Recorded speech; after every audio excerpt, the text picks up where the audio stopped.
Get ready to dive deep into one of the most gripping legal battles of our time. I'm your host, Jim Chapman, and today we're unraveling the high-stakes drama surrounding one of the music industry's most enigmatic figures, Sean Diddy Combs.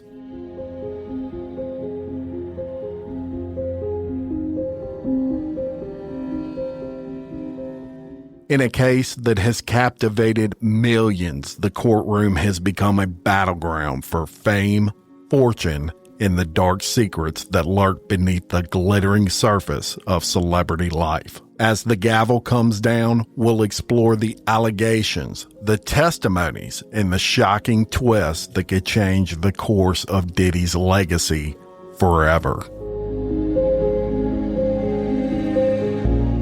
Was this case merely a clash of lifestyles or something much more sinister? With each episode, I will bring you exclusive insights, analysis, and witness testimony accounts that will leave you on the edge of your seat. So buckle up as we embark on this thrilling ride through the trial of the century, where the stakes are high, the drama is real, and the truth is anything but certain. This is the trial of Sean Combs. Let's get started.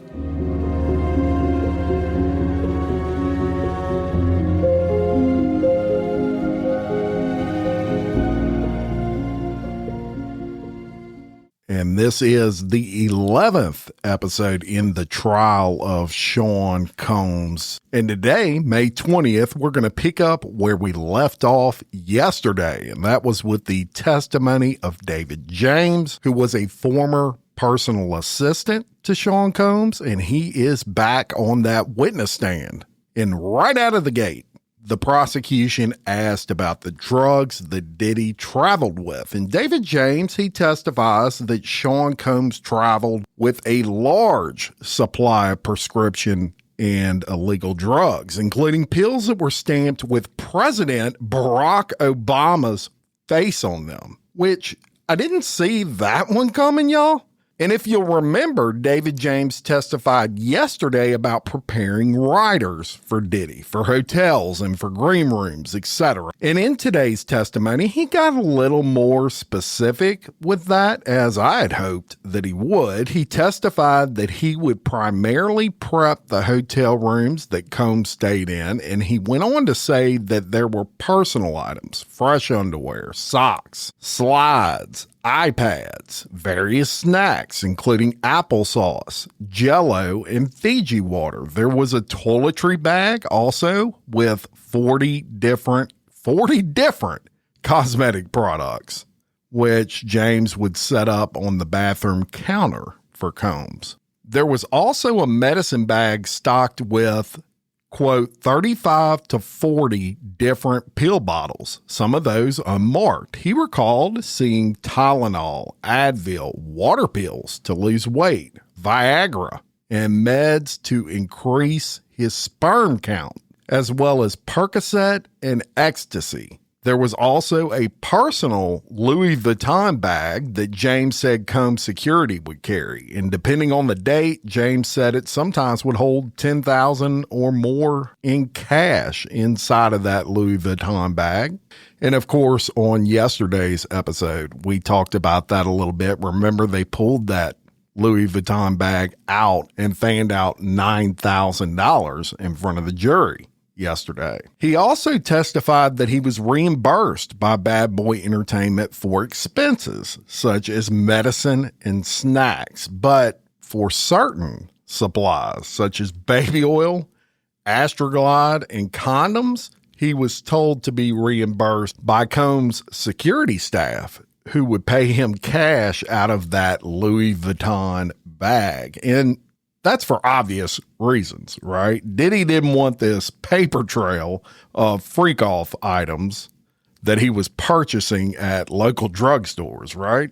And after he was done discussing that, the topic of Suge Knight came up again in this testimony. Now, if you will remember, Cassie Ventura testified about them being in a freak-off at one point when they were in California Someone came in the room, I think it was one of the security, and they said Suge Knight was spotted at a diner in the area. And she was real freaked out about it because his entourage was going after Suge Knight, who was a big-time rival of Sean Combs. Well, according to David James, who was also there, he testified about the exact situation, and he said Sean Combs had 3 handguns on his lap when he ordered members of his entourage to go to Mel's Diner in Los Angeles. This was early one morning to confront Suge Knight.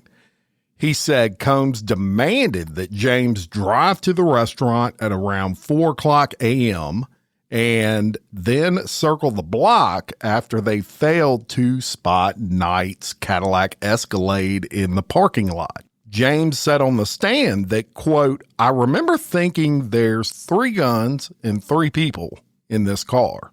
He went on to say that he recalled having a weird sense of calm during this ride with Combs and a security guard in the vehicle. And y'all, why is this relevant? Well, it speaks to the prosecution's theory that Combs had an army of enforcers, if you will, who enabled his violent and illegal conduct. It's as simple as that. It pretty much transforms the case from a single person causing all this mayhem to an enterprise of people, if you will. And that's what you need when you have RICO charges against you. They have to prove this was a criminal enterprise. David James then describes a night in 2009 when Combs entered his LA home in a rage over a blog post on a gossip site. James said he had the day off, but he was at Combs' estate and he was working on a research product, which consisted of looking up possible tattoos online for Combs. James recalled on the stand that Combs arrived at that home early in the morning hours after a night clubbing, and he was upset over that blog post. Combs basically beelined it straight towards James and looked up the assistant's search history on his computer. James said that Combs wanted to see whether James may have written that blog post that pissed him off so much. A few days later, James was given an assignment to deliver a meal from Roscoe's, which is a chicken franchise. And he was supposed to deliver that meal to Cassie Ventura at the London hotel. Now, Ventura had been there about a week. When he arrived at the hotel, he was surprised to see that one of Combs' staff answered the door and not Cassie. He even said on the stand, "I was expecting to see Cassie." Now, why is this important? Because if you'll remember, in Cassie Ventura's testimony, she testified that Combs beat the shit out of her at that London hotel. And the prosecution here is trying to paint a picture that while Cassie typically would answer that door, and that's what he was expecting, because she was beat the shit out of, someone else answered the door. And at this point, the prosecution, they didn't have any further questions for David James, and it was the defense turn to cross-examine him. And at that point, Mark Agnifilio gets up and he approaches the witness box and he brings up Suge Knight and the incident that James just testified to. And as you would expect, Agnifilio, of course, suggests that Suge Knight and that whole incident didn't even happen, at least not in the way that Sean Combs' assistant David James remembered it. He asked James if he objected to going with Combs to look for Knight while Combs was holding those 3 handguns. He actually said, quote, "You didn't see a thing?"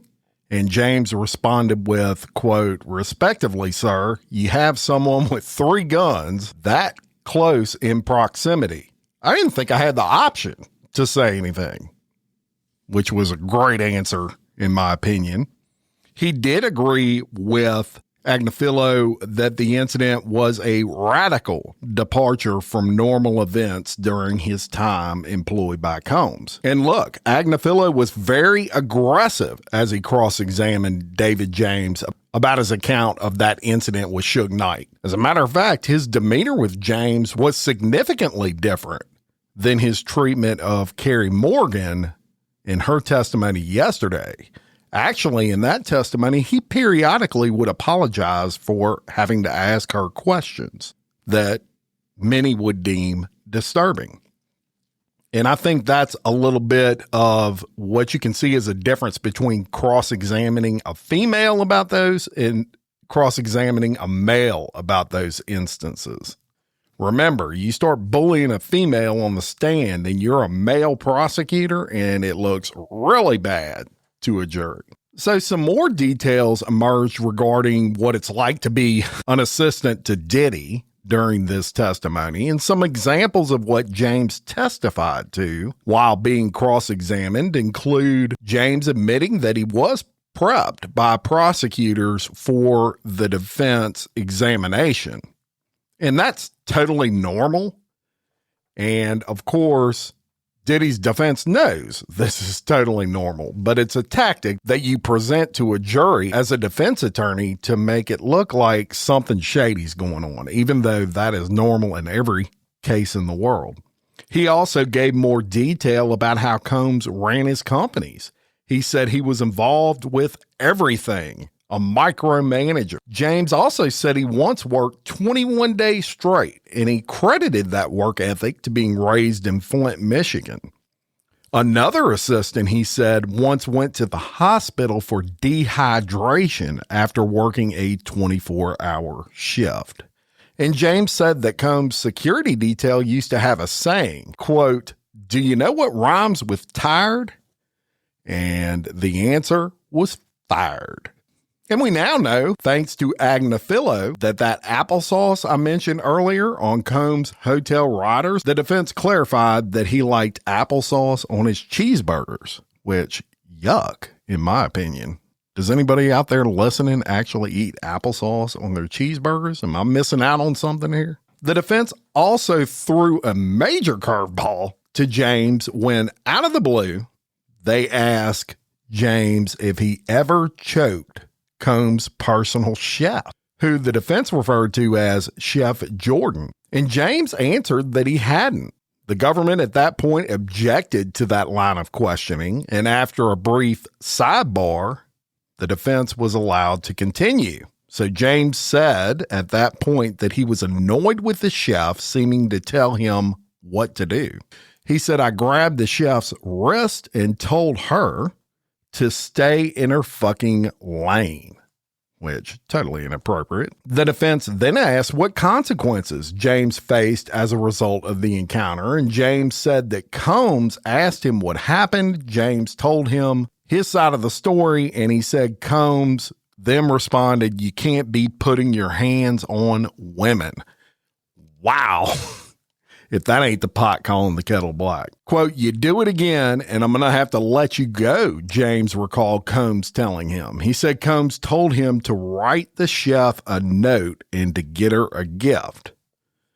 So he did that. When he was asked what the gift was, James said, "I rolled her a blunt."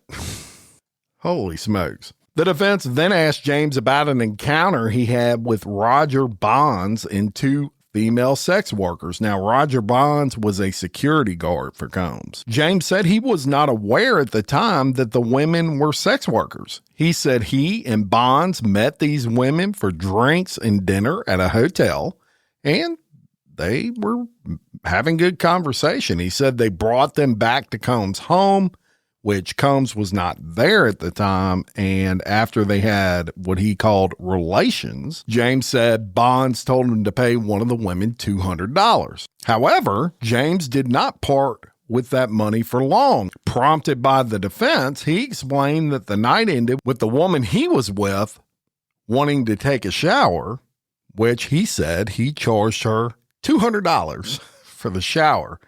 And that actually made Agnafilo laugh, and he responded with, "So you got your money back." And with that, the defense was done. And it was time for some redirect with the prosecution of David James. They wanted to clarify this chef situation. And the prosecution asked if Sean Combs himself ever got violent with that personal chef. And James replied that there was an incident at Combs' New Jersey home. James said that Combs instructed him to file a police report saying that the chef was the aggressor and hit Combs first. He went on to say that he did not want to make a false police report, so he drove around New Jersey for an hour before returning to Combs' home, where he lied and told Combs that he went and filed that police report. And with that, the prosecution released the witness. And the next person called to the stand was Regina Ventura, who is the mother of Cassie Ventura. And Regina Ventura testified that she took out a home equity loan in 2011 for $20,000 to satisfy what she called a shakedown demand from Sean Combs because she believed he was going to harm her daughter Cassie if she didn't pay that money. Now, this was after Cassie visited her mother's home in Connecticut for the holidays with visible bruises on her body. Regina Ventura took photographs of all these injuries that were shown to the jury during her testimony. And she was quoted as saying during that testimony that she was very scared for her daughter's safety. When pressed about what that $20,000 was for, she testified she wired it after that whole shit show with Kid Cudi went down when his car blew up. She testified that Sean Combs at that point threatened to release sexually explicit videos of Cassie Ventura, and he sent that threat to Regina Ventura's email. She went on to say that that email about the sex tape release threats made her feel, quote, physically sick. And I mean, that's pretty damn low, in my opinion. To email someone's mother that threat about a sex tape? I mean, how much of an asshole do you have to be to do something like that? Regina Ventura also testified that her daughter first told her that Sean Combs was physically abusive in December of 2011. She said that Cassie emailed her and disclosed that as she was traveling home to Connecticut for Christmas that year. And incidentally, that $20,000 was like a penance that Diddy wanted Cassie's mother to pay to not release those sex tapes. He sent that money back a week later, according to Regina Ventura. So at this point, that was all the questions that the prosecution had for Regina Ventura. So it was the defense's turn to cross-examine her. However, surprisingly, the lawyer declined to cross-examine her, and she left the stand. And I can only surmise that they didn't want to paint a picture to the jury that they're beating up, for lack of a better term, Cassie Ventura's mother and putting her through hell on the stand. So they just chose not to even question her. And at that point, the prosecutors called the witness of the day, in my opinion. And his name is Sheree Haynes, 51-year-old. He is a male exotic dancer from Harlem, which is where Diddy is from. And his stage name is The Punisher. And if you'll remember, I mentioned that name in a previous episode during Cassie Ventura's testimony. Now, Sheree Haynes is bald, muscular guy. He's wearing a black suit and tie. He explained on the stand that his nickname was Punisher. Now, he said that nickname was given to him as a teen and was inspired by his style of play on the basketball court. He even has a website for his exotic dancing services, which is getpunished.com. And there will be no doubt that that website's going to get millions of hits in the upcoming days. So he goes on to testify that his first freak off with Cassie Ventura and Sean Combs took place in 2012. And he initially thought he had been hired to perform a striptease in front of a group of friends. He said he was greeted at the door by Cassie Ventura, who he didn't know at the time, and was asked to perform a, quote, sexy scene for her and her husband, which he said was a man he now understands was Combs. He said Combs sat at a table and he was naked except for a veil. And he described what Combs looked like. And he said it was like a Muslim woman would wear. Combs freaky. He said he was instructed to have no communication at all with the man. He then testified that Sean Combs would periodically give instructions during the freak-off. He would tell Cassie Ventura to position her body a certain way or to move the lights. Hayes said he was given $800 upon arrival, then was asked if he wanted to, quote, finish. He said he declined, saying he wanted to keep things professional, and he was given an additional $1,200. And he testified that at that time, he didn't recognize Sean Combs or Cassie Ventura during that first encounter. But he learned of their identities when he was booked for another freak-off session. This time it was at the Essex House Hotel in New York. He said that when he turned on the TV in the hotel room while waiting for the session to start, a welcome screen appeared. And on that welcome screen, it said, quote, the Essex House would like to welcome Mr. Sean Combs. He said later he looked at Combs' Instagram account and he recognized Ventura in the photos as the woman he's been having relations with. And it was at this point that the court broke for lunch. So they pick up after lunch and Sheree Hayes returns to the witness stand, and he testified that he estimated he had participated in 8 to 10 of these freak-offs. And he said they took place exclusively in New York when he was involved. He added that they could sometimes take multiple days and typically began around 2 or 3 a.m. So this testimony so far that the Punisher is giving us is exactly what Cassie Ventura said, even how they approach these people when they first knock on the door, right? That's what you want to see, consistency. He also testified the freak-offs were fairly predictable affairs, saying the rooms were always dimly lit with electric candlelight and sheets covering all the furniture. He said participants would start seated on the couch and create a look by rubbing baby oil on each other. He said this would sometimes be followed by oral or penetrative sex. He said Sean Combs would give Hayes and Cassie Ventura direction, adding that Ventura seemed to seek cues from Combs and sometimes would wince or sigh in response to the instructions.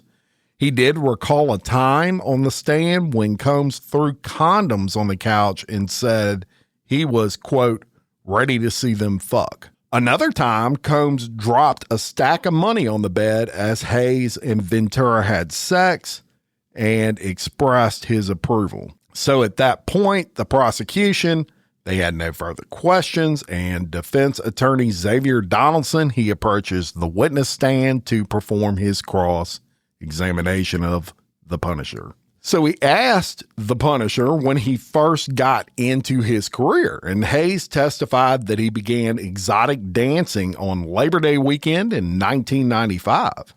And it was at that point that he noted that he was coming up on a big anniversary.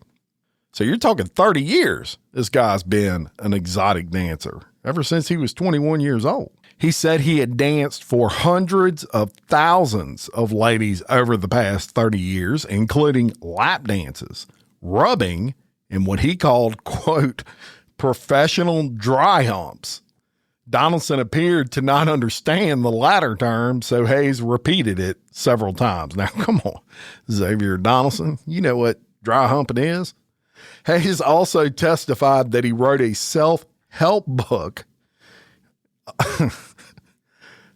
I'm sorry, y'all. A lot of this trial is not funny, but this guy's testimony just is so off the rails. He testified that he wrote a self-help book about his experiences with erectile dysfunction. And the name of the book was In Search of Freezer Meat.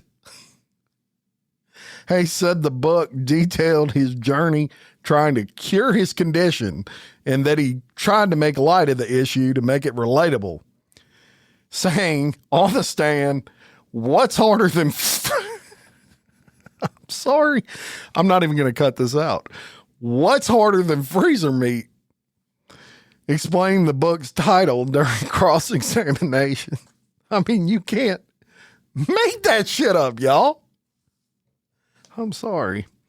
Hayes then said under cross-examination that he would not have had sex with Ventura during the sessions if he thought she was uncomfortable. So we're going to get back serious now because that's a serious comment.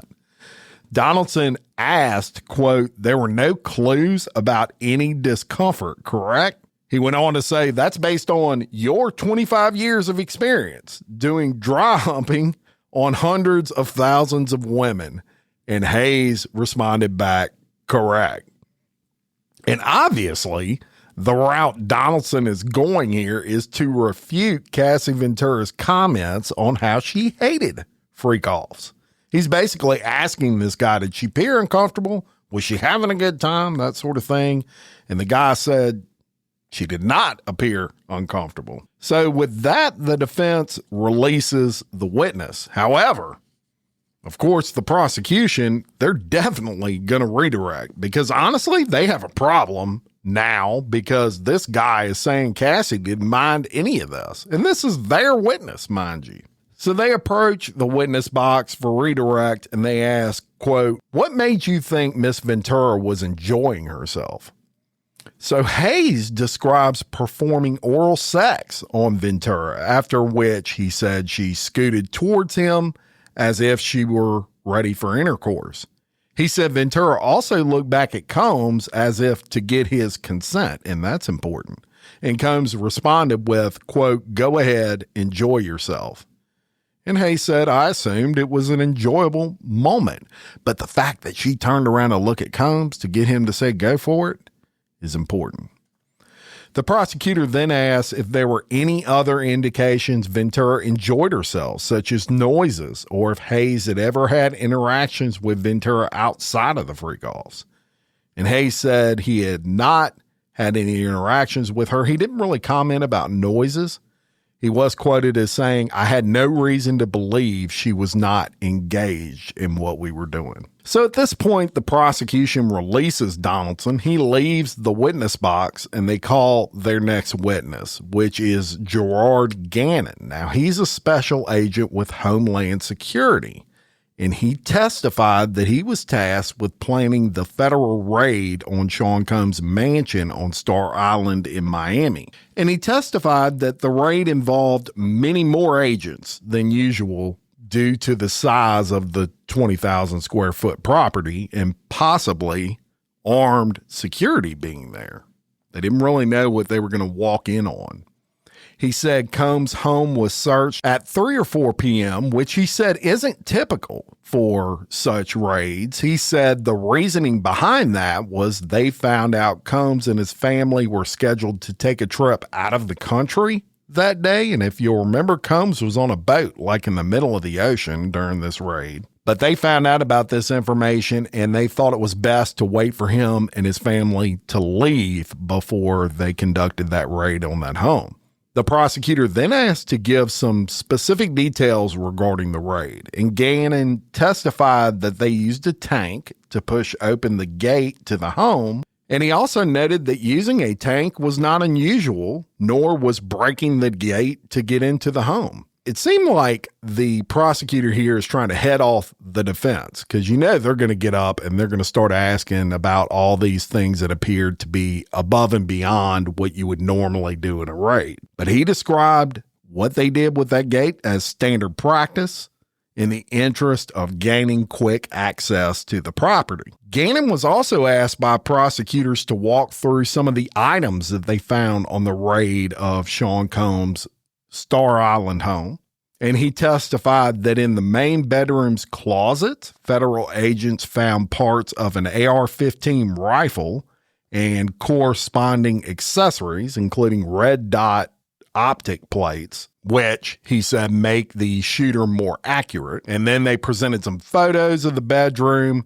It showed a column of shells with AR-15 components, as well as platform high heels, sex toys, baby oil, lubricant, and lingerie. He also testified that gun parts with serial numbers that had been defaced were also recovered from Sean Combs' bedroom. And he went on to say the defacement typically occurs when the gun holder wants to prevent law enforcement from being able to trace the weapon to an owner. Gannon also reviewed 2 gun magazines that he said contained 19 rounds in one and 10 rounds in the other. And it was at this point that court recessed for the day.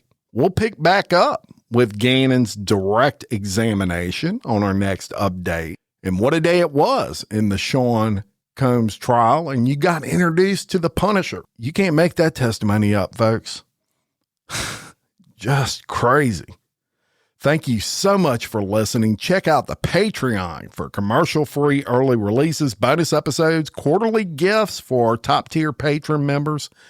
Patreon.com/exposed podcast files. I could not do this without the support of these people. Thank you so much to all my celebrity members. And until next time, for Exposed, Scandalous, Files of the Elite, I'm your host, Jim Chapman.